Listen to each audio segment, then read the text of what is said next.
Welcome back to another UFC fight prediction video. In this video, I'll be predicting the prelim fights for UFC Fight Night, Santos versus Teixeira. So without further ado, let's get to our first fight on the card and our first fight on the prelim. So in our first fight, we have a bout in the bantamweight division, Gustavo Lopez versus Anthony Birchak, yeah. Sorry about that, but we'll continue and we'll move on. So in this fight, this is a pretty interesting matchup. I think Birchak has been outside the UFC for about 4 years now. Had an up and down kind of UFC career, but left on a loss. Left on a win actually, and then went on 3-fight losing streak and risen, and then kind of found himself and started knowing some more jiu-jitsu.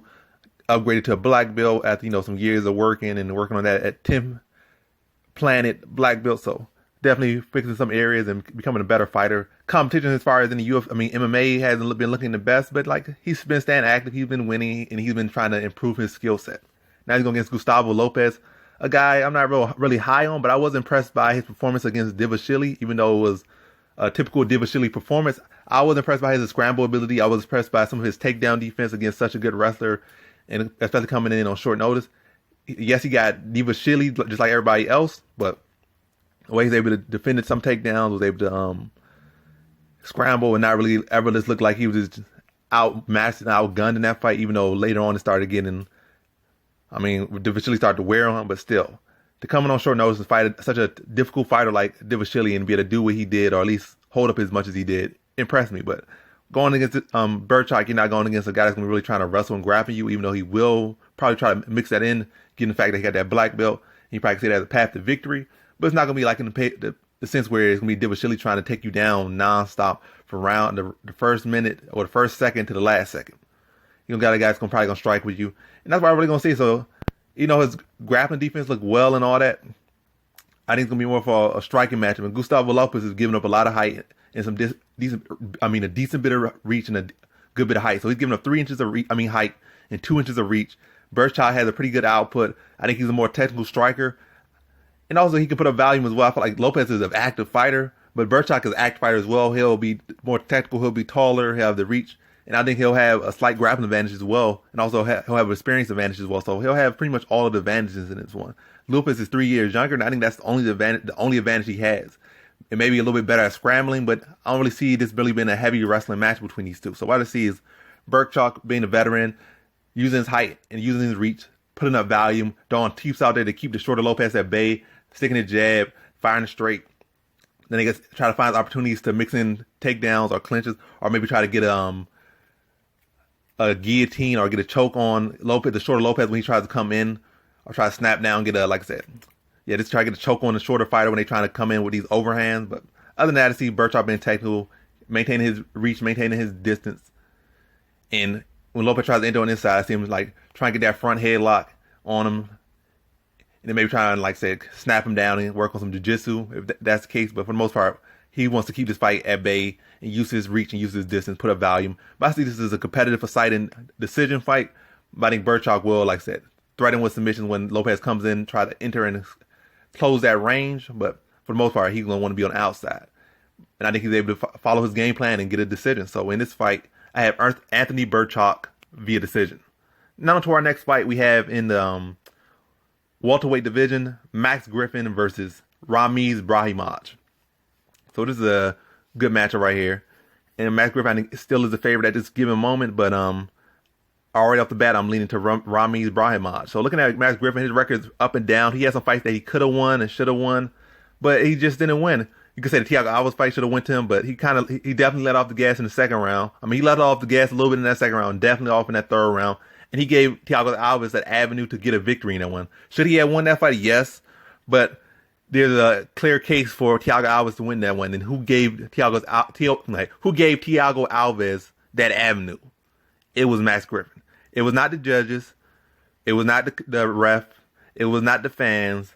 It was not no aliens or nothing. It was you letting off the gas in second round a bit. In third round, it's really letting Thiago Alves have a strong third round against you. So you had that strong first round, and yes, Thiago Alves didn't get no drops on you, didn't have no real strong round, but he did hurt you in that third round.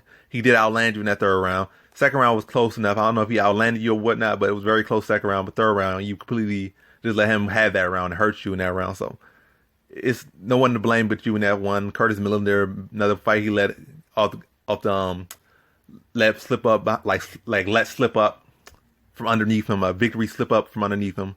Alex Morano, his last fight against Alex Oliveira. So pretty much, really all his mistakes are really only him to blame. So when I look at Max Griffin, pretty good striker, good takedown defense, ever improving wrestling, ever improving grappling, but still does not look the best on the bottom. When Alex Oliveira took him down, he spent large portions of the time on the ground, and he got cut open on the ground. So he's improving his wrestling and takedown, improving his defense, but on the ground he still has a lot of improvements to do off his back.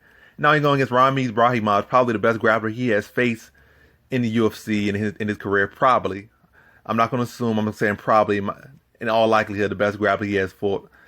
Probably one of the most aggressive grapplers he has fought. Well, outside of Kobe Covington, let's say that, because he fought Kobe Covington. So outside of Kobe Covington, probably the best grappler he has ever fought, and probably the most aggressive. Because I don't think nobody really is more aggressive than Kobe Covington in the sport right now. But yeah, so I think Ramiz Brahimaj has a striking to hold over Griffin, has the power to gain his respect, which will allow him to open up for that level exchange. So when you're worried about the overhand, he could duck under it, get an explosive takedown. And that's definitely his arsenal.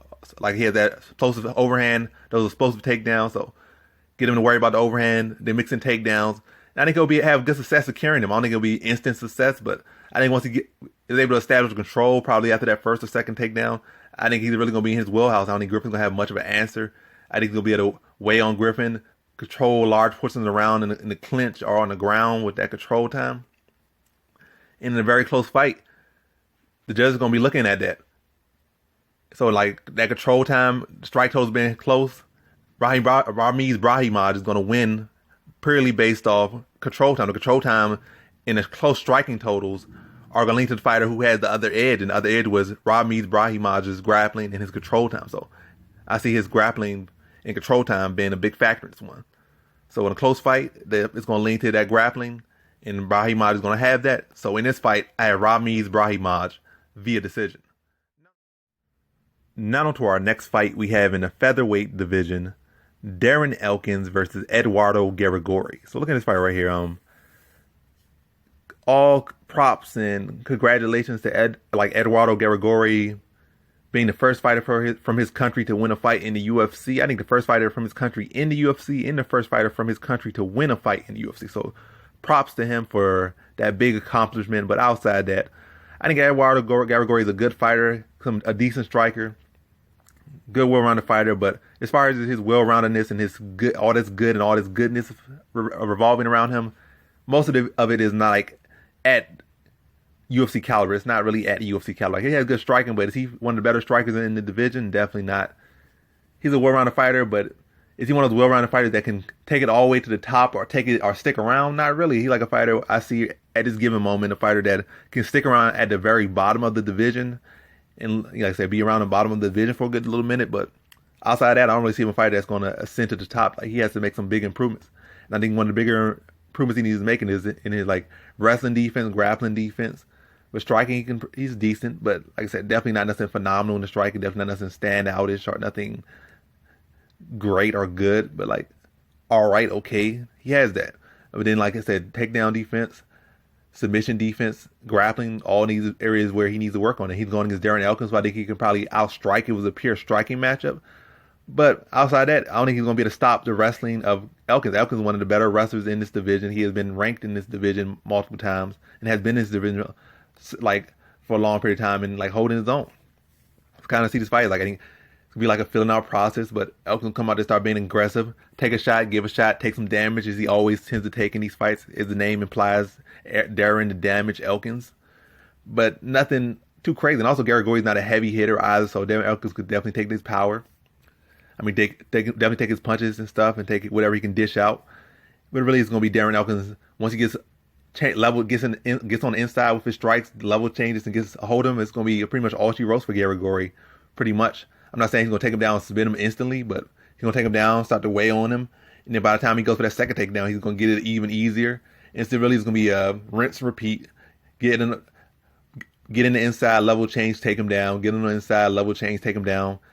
Probably round after round. But I don't think it's going to take too many rounds. I think it's only going to take 2 first round Once he gets him down, probably hold him down and just like fill him out on the ground, break him down, thaw him out on the ground.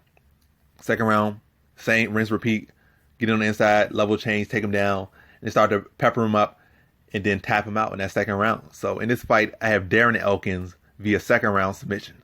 Now to our next fight, we have in the heavyweight division, Marcos Rogerio de Lima versus Alexander Romanov.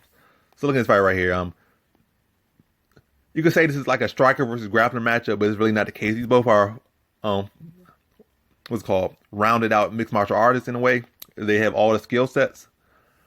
But definitely the clearest advantage in this fight is Romanov's grappling. Or the clearest path to victory is the clearest path to victory is De Lima knocking Romanov out. And on Romanov's side is him putting De Lima on his back and just doing whatever he wants to him. Because De Lima on his back is garbage. He's garbage off his back. You put him on his back, he's like less than a white belt. Gasses out pretty quickly, gets TKO pretty quickly, gets submitted pretty quickly or whatnot. On his back, he is garbage. So Romanov has some of the better wrestling in this division. And then when you have that level of grappling in the heavyweight division, a division that isn't the most technical, and you have a technical edge, it makes you very dangerous. Now you're going against a guy in De Lima who's not very good off his back at all. And you have the avenue or you have the skills to put him on his back pretty quickly and to hold him there. And it's not like he has the skills to really get back to his feet anyway. So once you have those skills, you pretty much just got a easy target on the ground. Now on the feet, Romanov is not like I said, these are both well-rounded mixed martial artists. And Romanov has some pretty high-level striking for this division as well. I'm saying he one of the better strikers in this division? No, but he definitely probably could be top 15 strikers in the division at least. I'm just trying to be very broad or modest with it. So he probably could be a little bit better than that, but at least top 15. And then on wrestling, probably top 10. Well, not top 5 wrestling as far as in this division. So top 5 wrestling in this division. Top 15, top 10 striking in this division. So yeah. But how I see this fight is Romanov's going to fill it out with the striking. Work his way on the inside. Get a body lock takedown. Snatch him to the ground. Probably outside or inside trip. And then transition to the mount pretty quickly in quick succession. And then ground and pound De Lima out in that first round. So in this fight, I have Alexander Romanov via first round TKO. Now to our next fight, we have in our co-prelim headliner in the middleweight division, Trevin Giles versus Bevon Lewis. So this is a pretty good matchup right here. But how I see this fight right here going is, I think Trevin Giles definitely packs the more power in this one. Both of these guys are well-rounded and dangerous. Both of these guys came in with a lot of, really this is almost a mirror match. Well, not a complete mirror match, but they have had similar trajectories inside their careers. Both guys with a lot of promise, a lot of skill. You can go to all these guys like, oh, these guys have it all. They're the full package and they could be a big threat in this division, but then they hit some detours.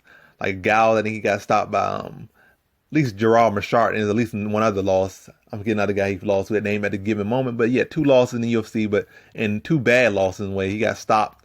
I think he got dropped in both those losses, and he got submitted in both of those losses. But yeah, he's supposed to come in with this undefeated record. They're supposed to do all this and do all that, and they had a lot of hype around him. But like I said, ran into roadblocks. Bevon Lewis, same thing, kind of came in with a lot of hype around him. Was looking to full part against Uriah Hall and then got stopped. Like was winning like 99.9% of that fight. Then one punch changed the whole thing against Uriah Hall. Then he had fought another fight, lost that fight. So, but he didn't get stopped in that one. But he did get shut down and dominated, and then hasn't had another stellar performance inside the UFC. He got a win, but not a win over a good name, and not in impressive fashion. So, 2 guys kind of in similar areas. And Trevin Giles got an impressive win in his last fight.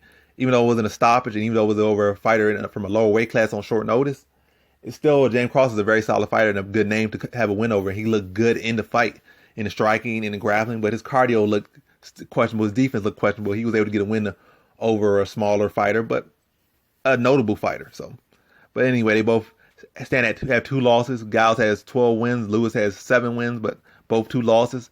Both had their setbacks, both inside the UFC, but both came in with a lot of prospect and hopes, and thought they could do a lot more. And like they both still have chances to do a lot more in the division. They're not old guys, so they can definitely rebound and be who they were projected to be or people saw them to be. But right now they're both in a position where they got to fight each other to get to that next step and get back on the right track.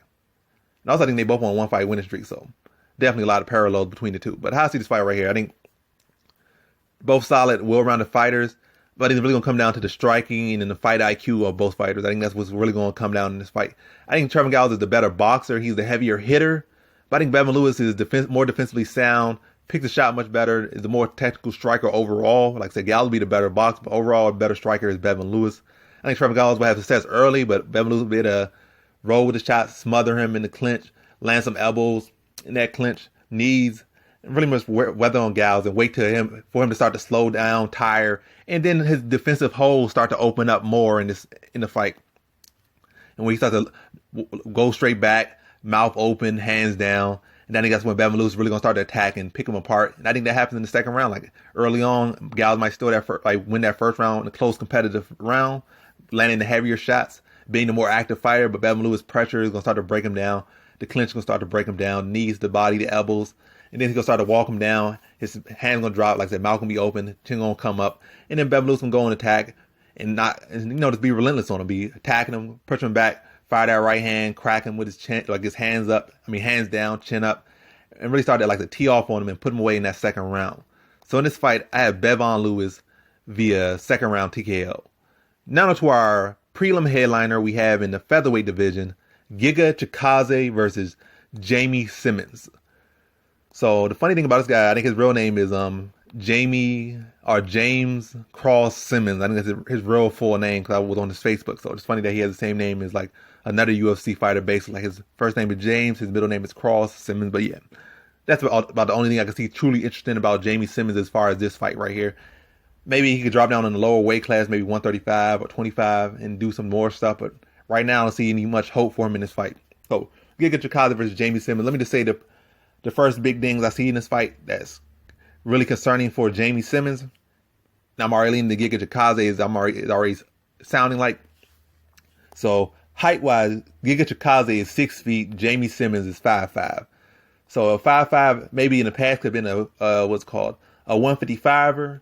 But these days, if you're 5'5", you got to probably be at pretty much 125. Maybe 135 if you're really good, but most likely 125. But so been at 145, he's definitely not in the right weight class, it seems. So going against a big featherweight like Giga Chikadze, who could probably be a welterweight, really, if he wanted to be. So a 145er who's 6 feet tall and not skinny or slimmed out, big physical 145er versus a small Simmons who's 5'5", who probably should be at like I said, bantamweight or flyweight, really flyweight. So he's gonna be undersized. His striking is definitely not the caliber. His competition has been on this caliber. He does have some solid wrestling and grappling to the extent, but nothing that Chikadze has not faced. And also Chikadze is training with better grapplers, bigger grapplers, and all this other stuff, bigger wrestlers. So I'm like, Chikadze can stuff Simmons' takedowns pretty easily and deal with his grapple pretty easily. His scramble ability is getting better. His takedown defense is getting better. His awareness in the ring is getting better. He's becoming a full MMA fighter, where at first he was like a striker or K1 glory striker, pretending to kind of be a mixed martial artist, but now he's becoming not just that kickboxer, but a full mixed martial artist who happens to be a kickboxer or happens to have top-notch kickboxing experience. So his takedown defense is becoming better, grappling becoming better, and like I said, this is not the right time for Simmons to get this fight. So I just really see like Chikadze been to stuff Simmons' takedowns, and it's really picking him apart on the feet. Especially he tried to overextend on takedown, probably catch him with a flying knee. But either way, I see in this fight, Simmons getting neutralized on the ground, like with the grappling, and then getting picked apart, diced up on the feet, and stopped in the first round. So in this fight, I have Giga Chikadze via first round TKO.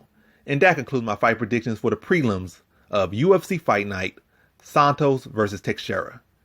And as always, thanks for watching.